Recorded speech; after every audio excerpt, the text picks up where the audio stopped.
மல்லி நேயர்களுக்கு வணக்கம். நம்ம மல்லி சீரியலில் இன்றைக்கி என்ன சுவாரஸ்யமாக பார்க்க போகிறோன்னா, நம்ம மல்லியோட உயர்ந்த மனசுக்கு ரொம்ப நல்லாவே வருவாங்க அப்படின்றவங்க கண்டிப்பாக இந்த ஒரு வீடியோக்கு லைக் பண்ணியே தீரணுங்க.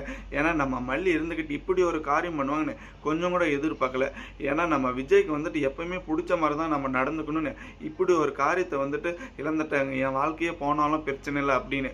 ஏன்னா நம்ம விஜய் இருந்துக்கிட்டு முதல் பொண்டாட்டி உயிரோடு இருக்கிற போது ரெண்டாவது பொண்டாட்டிக்கு நம்ம துரோகம் பண்ணக்கூடாது, மல்லிக்கு வந்துட்டு அவங்களுடைய சந்தோஷம் வேணும் அப்படின்னு நம்ம விஜய் இருந்துக்கிட்டு என்ன பண்றதுன்னு தெரியாம ரொம்பவே வந்துட்டு மனநிலம் பாதிக்கப்படுற ஒரு நிலைமையில் இருக்காங்க.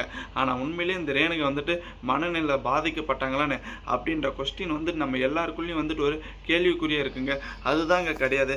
ஏன்னா நம்ம ரேணுகை வந்துட்டு மனநிலை பாதிக்கப்படலை அப்படின்ற உண்மை வந்துட்டு வரப்போற எபிசோட்ல எல்லாருக்கும் தெரிய வந்துடும்.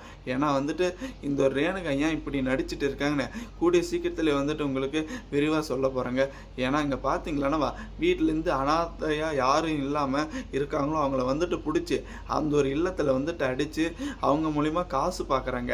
இப்போ வந்துட்டு நம்ம ரேணுகா நம்மளுக்கு வந்துட்டு ஒரு விடிவு காலம் வராதா, நம்ம வந்துட்டு எவ்வளோ நாளைக்கு தான் இப்படி நடிக்கிறது, நம்மளை தேடி யாராச்சும் வரமாட்டாங்களான்னு ரொம்பவே கஷ்டமான நிலைமையில் இருந்திருக்காங்க. இந்த எல்லா ஒன்றுமே அந்த டீ கடை மாஸ்டர் தாங்க நம்ம விஜய்க்கே தெரியப்படுத்துகிறாங்க.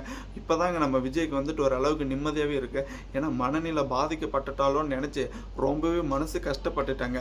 ஆனால் இப்போ மனநிலை பாதிக்கப்படல அப்படி வந்துட்டு நடிச்சிருக்காங்க. உண்மையிலே வந்துட்டு மல்லி ரேணுகாவுக்கு நடந்த கொடுமையை நினைச்சு ரொம்பவே கண்கலங்குறாங்க. ஆனா இப்ப நம்ம மல்லி வந்துட்டு இப்படி ஒரு விபரீத முடிவு எடுப்பாங்கன்னு கொஞ்சம் கூட எதிர்பார்க்கலங்க. ஏன்னா அவங்க தான் வந்துட்டு நல்லா இருக்காங்களே, திரும்ப வந்துட்டு நம்ம எதுக்கு விஜய் சாரோட வாழ்க்கையில வந்துட்டு இருந்துட்டு அவங்க ரெண்டு பேருக்கும் வந்துட்டு ஒரு சண்டையை உண்டாக்கணும், நம்மளே வந்துட்டு விளைவிக்கனா நல்லா இருக்குன்னு நம்ம மல்லி ஒரு பக்கம் வந்துட்டு நீங்க சந்தோஷமா இருங்கன்னு இப்ப விலக போறாங்க. நம்ம விஜய்க்கு வந்துட்டு இல்ல மல்லி இரு அப்படின்னு சொல்றதுக்கு வார்த்தை இல்லை, இல்லை நீ விட்டு போ அப்படின்னு சொல்கிறதுக்கு உரிமையும் இல்லைங்க.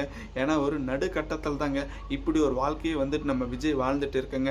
மறக்காமல் உங்கள் கருத்துக்களை கமெண்ட் பண்ணுங்கள். நம்ம விஜய் இருந்துக்கிட்டு இந்த ரேணுகாவை குணப்படுத்திட்டு நம்ம மல்லி கூட தான் வாழணும் அப்படின்றவங்க. ஏன்னா நம்ம மல்லி வந்துட்டு விஜய்க்காக எவ்வளோ விஷயத்தை வந்துட்டு இழந்துட்டு எவ்வளோ விஷயத்தை வந்துட்டு அனுபவிச்சுட்டெல்லாம் வந்திருக்காங்க. கண்டிப்பாக நம்ம மல்லியால் தாங்க நம்ம வெண்பாவும் விஜயாவையும் சந்தோஷமாக பார்த்துக்க முடியும். தேங்க்ஸ் ஃபார் வாட்சிங் மல்லி நேயர்களுக்கு. மறக்காமல் நம்ம சேனலுக்கு புதுசாக வந்தால் சப்ஸ்கிரைப் பண்ணிட்டு பெல் ஐகானில் தட்டு போங்க.